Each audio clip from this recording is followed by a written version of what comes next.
This is Kelso Sturgeon. Welcome to my Monday morning session and recap of this past week's football games. Had a dynamite week in the colleges. I got to admit I had a complete disaster in the NFL. Released 5 plays on Sunday. Went 0-5. That's not what I call a perfect day.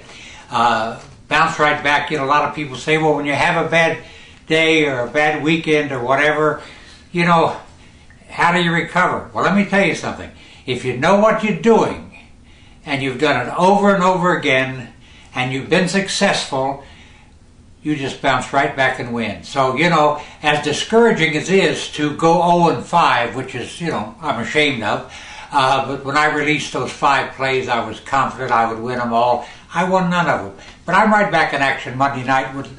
There's 2 games. One is a 50-unit release to my high rollers. The other one, a 5-unit release to my best bets customers. And just let me review what's coming up this week. You know, we have football again on the NFL on Thursday night, rather bitter rivalry game, the Jets at the Patriots. On Friday, have a showdown in the Mountain West Conference, Air Force at Boise State. I haven't quite decided what rating I'll put on that game. Then on Saturday, very important, what I call the college football revenge game of the year. We've got Alabama, Texas A&M. Alabama is an 8.5-point favorite, which seems a little bit high to me.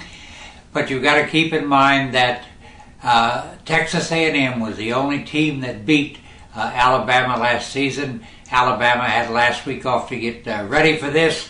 The Texas A&M played an easy opponent, and they certainly will be ready to. But I'm going to release this game. I haven't decided on what unit rating yet, but it will be the highlight probably of my best bets club plays. Let's wait and see. So once again, it's a big week. Thursday night, Friday night, Saturday. On Sunday, it's right back in the NFL with the full service. And then on Monday night, we've got the Chiefs at the Eagles, which will be one of the most fascinating games.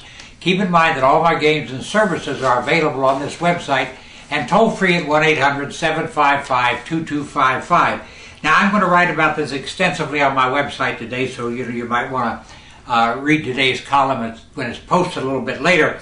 You know, Texas went to BYU Saturday, was a favorite by about a touchdown, and absolutely got buried 40-21.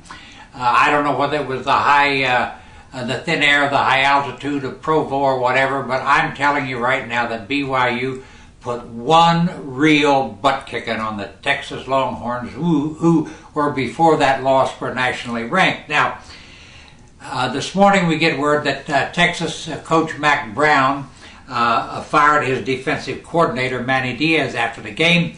I guess unable to deal with the fact that BYU, a former passing team, rushed for 550 yards against what was supposed to be a good Texas defense. Now, you know Brown has to blame somebody. I mean, after all, he makes $5 million a year, and he certainly couldn't be part of the problem at Texas. You know, I mean, if you make $5 million a year, you must be a genius. The only guy making more is our friend at Alabama, who has won 3 of the 4 last national championships. But Saban, you know, he doesn't blame anybody; he just wins. I think that you get the real truth about Mac Brown just going through the motions if you realize 3 things about him. Okay. Last week we saw one of the most astounding performances by a college quarterback ever when redshirt freshman Jameis Winston took the field at Pittsburgh, completed 25 of 27 passes, 92.6% of them, threw for 356 yards and 4 touchdowns, and ended up in that game, get this, with a quarterback efficiency rating that is in the twilight zone. 252.24. Now, there's a little story behind this. You know, Jameis Winston from Hueytown, Alabama, wanted to go to Texas.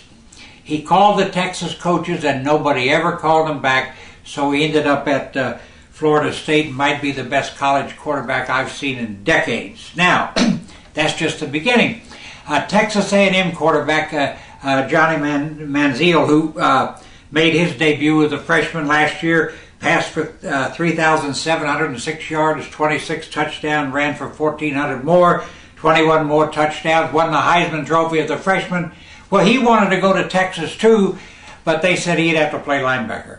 Won the Heisman Trophy, one of the best-looking quarterbacks we've seen. Now, the year before that, Baylor quarterback Robert Griffin the third had a record-breaking banner year at Baylor. Passed for 4,200 yards, ran for another 6,900, had 47 touchdowns to his credit. Won the Heisman Trophy. He too wanted to go to Texas, but they said he'd have to be a linebacker. So here are three absolute all-star quarterbacks that Mack Brown wouldn't give a look to. Here's a guy just going through the motions, living on the laurels of the past, and this game improves every year, and he doesn't improve with it. And you know, I don't ever pull for anybody to lose their job, but this guy's not going to go broke. If they buy him out, it probably costs 10 or 15 million, which is pocket change for those Texas oil men. Anyway, I blame Mack Brown for all of Texas's problems, and that's just the way it is. As I say, I'll be writing more about it. Now, the bookmakers in Las Vegas had a field day. They only had really one big loser of the day. The books lost heavily on the New Orleans Saints victory over Atlanta. That was really the only big one. They made a fortune when the Jets beat Tampa Bay.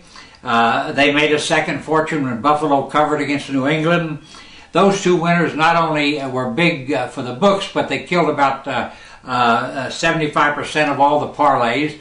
And then when Pittsburgh lost as a 6-point favorite to Tennessee, it killed off all the teasers. So the bookmakers are flush with cash. We'll have to take a better shot at them next week, that's for sure. Now, there's big injuries in the colleges and the NFL. Nobody got hurt worse than the Pittsburgh Steelers. Lost for the season. Linebacker Larry Foote, who happened to be the guy who calls all the defensive signals, and all-pro center Marquise Pouncey. These guys are really important to Pittsburgh, both out for the season. In the colleges, the injuries are too numerous to report. We'll update them and get back to you with them on Wednesday. But just remember, winning tonight in the NFL, coming right back on Thursday night with another big play on the Jets-Patriots game. You can get all my games and all my services on this website or toll free at 1-800-755-2255. And I just got to repeat that old Woody Hayes saying, paraphrase it a bit, because the day I had on Sunday, he said, there's nothing that cleanses the soul more than to get the crap beat out of you.